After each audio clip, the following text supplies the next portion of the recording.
Welcome to episode 2. Ladies and gentlemen, when you think of a chef, who do you think of? Alright, I'll give you a second to answer.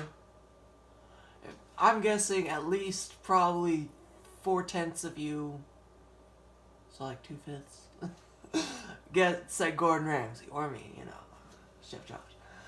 Anyway, yes, Gordon Ramsay, he's an absolute master chef. We all know this. He's kind of a meme, but still he's a great chef. So today I will be recreating his scrambled eggs. And let me tell you, they're absolutely fire. If you want to impress a girl, for breakfast at least, this is how you do it. Now to start, you're going to need some sour cream, milk, and I'm rocking 3 eggs for me today. So yeah, I'll show you how to just whip them up real quick. Now, first off, don't salt your eggs and pepper them yet. Let them cook first, then add your salt and pepper. And I usually, just for color, for presentation, I usually don't do this for I usually just don't do this out of the ordinary. But for a little color and a little splash, I do a sprinkle of paprika. You can't really taste it, but it's a chefy thing to do and it makes it look really good. Alright guys, I'm going to show you how to do a one-hand crack since not a lot of people know how. So first off, you go on to grip the egg like so, kind of like a snake bite, and just pull it into your knuckles like that. Alright, and then usually I like to just rest my thumb right there. So what you're going to do is you're going to hit it on the edge of your bowl. Alright, and then take your thumb and then just lift up like that, and that's a one-hand crack. Super simple. Alright guys, so first off, to start these, you're going to do a dollop of daisy. I just take a little spoonful. You can see it in there. Can you? You can, yeah. Just take a little dollop of daisy. That white spot. Just a little spoonful. Next, just do a little bit of milk. Yeah, just do a little bit of milk. So, bop.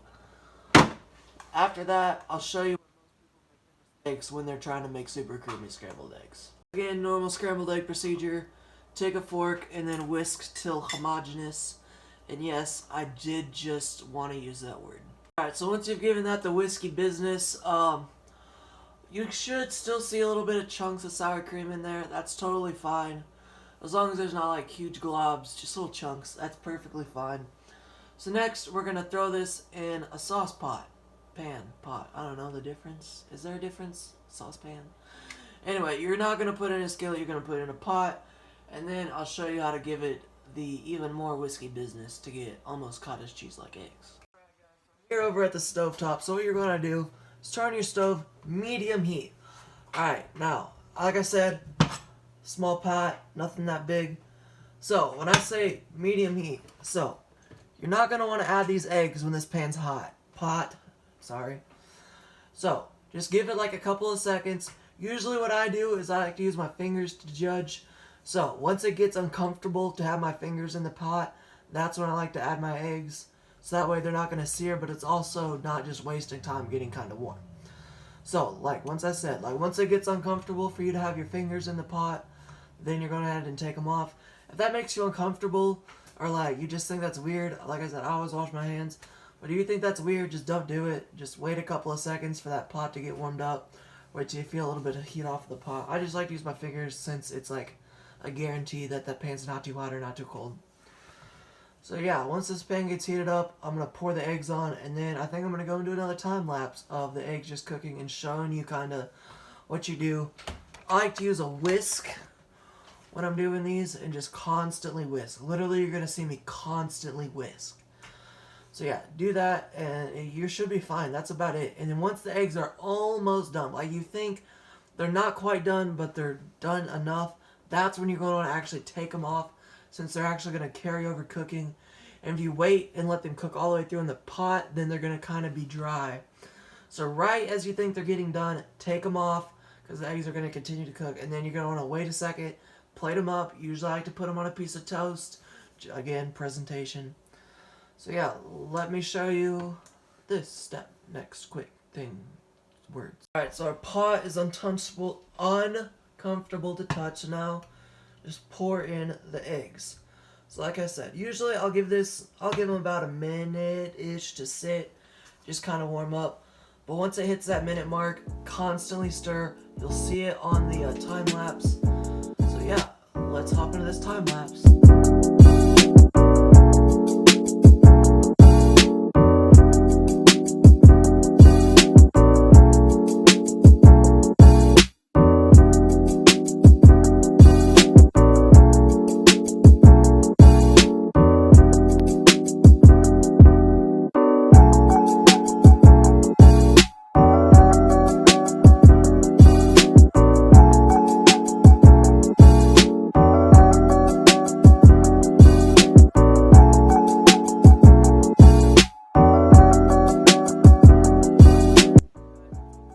click immediately. These things, when they start to curd up, you'll be able to see it really easily. It's really fast when they start to curd up. I'm actually going to take these suckers off the heat right now. So, they curd up really fast. Like I say, once they're off the heat, don't stop stirring. Don't stop stirring even though they're off the heat, because they're still cooking. That pan's still hot, as you can see all that steam. So even though they're off, do not stop. They're still cooking. Just keep it up. Don't put it on your lap, of course it's hot. Just keep stirring, guys. And then once the steam stops cooling down, you can kind of let them rest. But yeah, still, it's weird, man. It's one of those things. Like, once you start stirring for a minute and you see a bunch of smoke, just keep going, and then all of a sudden you'll see a bunch of big curds form. And just at that point, you're going to really ramp up your stirring process, so that way none of the eggs get stick to the bottom. It's really fast. Like, as soon as that first curd forms, you'll see it, and you'll feel it actually.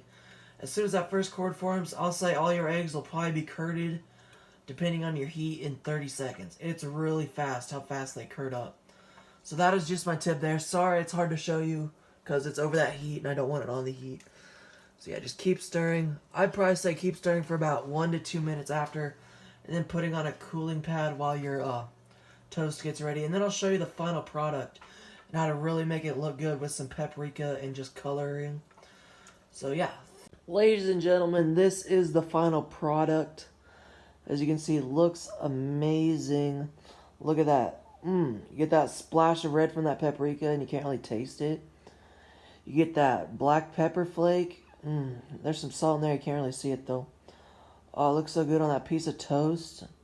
Guys, amazing, and they're so creamy. I promise you, you will not regret trying these. So, thank you so much for watching. Be on the lookout for the next episode, or maybe something else. Who knows?